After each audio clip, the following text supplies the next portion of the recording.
Vamos falar de Vasco e Botafogo? Os dois brigam contra o rebaixamento, né? Mas parece que o destino de cada um vai ser bem diferente. Preto e branco. Não porque são as cores primárias de Vasco e Botafogo. Preto e branco para fazer uma referência ao passado, ao último encontro entre os clubes em São Januário. Foi em setembro de 2020, depois de um empate por 0-0 com o dono da casa sendo eliminado da Copa do Brasil. O Botafogo elimina o Vasco! O Botafogo está nas oitavas da Copa do Brasil, empatando em São Januário. Fim de jogo!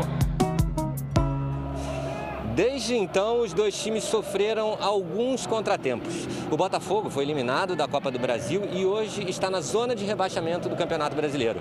E o Vasco começou o clássico ocupando a 17ª posição na competição. Ou seja, jogo importante para os dois times. Ambos com necessidade de vencer para ter uma injeção de ânimo para as próximas rodadas, para ter uma semana mais tranquila de trabalho, para ter esperança em dias melhores no Brasileirão. Aos 21 minutos do primeiro tempo, jogada do Vasco pela direita, Léo Gil pegou de primeira. E o rebote sobrou para o Henrique, que levantou a cabeça e achou o Thales Magno sozinho na entrada da pequena área. E ele cabeceou para fazer o primeiro gol da partida. Pro chão, pro canto, pro gol do Vasco!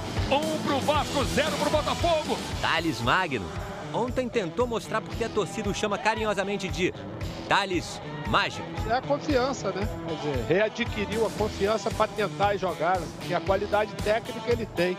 Nos últimos jogos como treinador do Vasco, o Sapinto deixou o Thales Magno no banco. Ele voltou a ser titular com a chegada do Vanderlei Luxemburgo, que foi o responsável por subir o atacante para os profissionais do clube em 2019. E a estreia foi contra quem? Botafogo. Nesse momento difícil ele tem me animado, me reencontrado o futebol que eu sempre jogo e eu tenho que agradecer muito a ele por cada esporro, cada briga que ele me dá. Tem sido assim desde 2019. A primeira atuação minha com ele foi dar um esporro nele porque ele estava fazendo massagem na mão. Eu falei, você é goleiro? Aí ele, por que não? Porque por goleiro é que machuca a mão. Você não tem que machucar a mão, não tem que jogar com ela machucada e vai para dentro do campo e chuta a bola.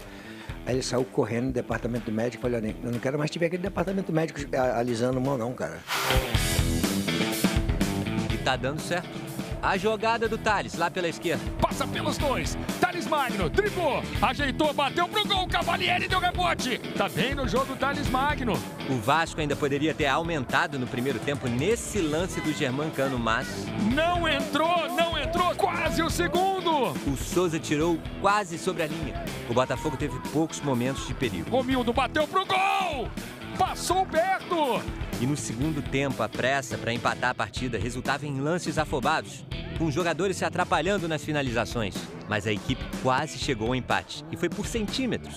O chute do Calu só não entrou porque o Henrique estava no caminho. Mais uma vez o Vasco salva em cima da linha. O lateral está se especializando nesse tipo de jogada salvadora. Foi ele que tirou o gol que daria vitória ao Atlético Goianiense na estreia do Luxemburgo na quinta passada. O Andrei já tinha soltado uma bomba defendida pelo Cavalieri, mas a segunda pancada não deu para o goleiro. Finalizando bem, finalizando por baixo, chute cruzado, Andrei! Jogada trabalhada de pé em pé até o chutaço do volante do Vasco, 2-0. E sem poder de reação, o Botafogo viu o adversário levar perigo nos contra-ataques. Cavalieri!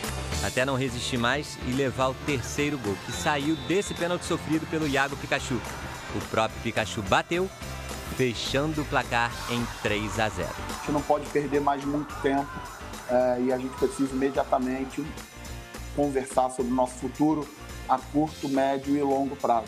Com a vitória, o Vasco subiu para o 15º lugar com 32 pontos. O Botafogo segue em penúltimo com apenas 23. Não dá para esconder o estado de alerta que nós estamos. É inaceitável a gente já vir de partidas já dessa maneira, entrar em campo e não conseguir reverter essa situação. Tem que cada um buscar um pouco mais de si, porque se a gente se nós não renunciarmos às coisas extra-campo, a gente vai, infelizmente, acontecer o pior.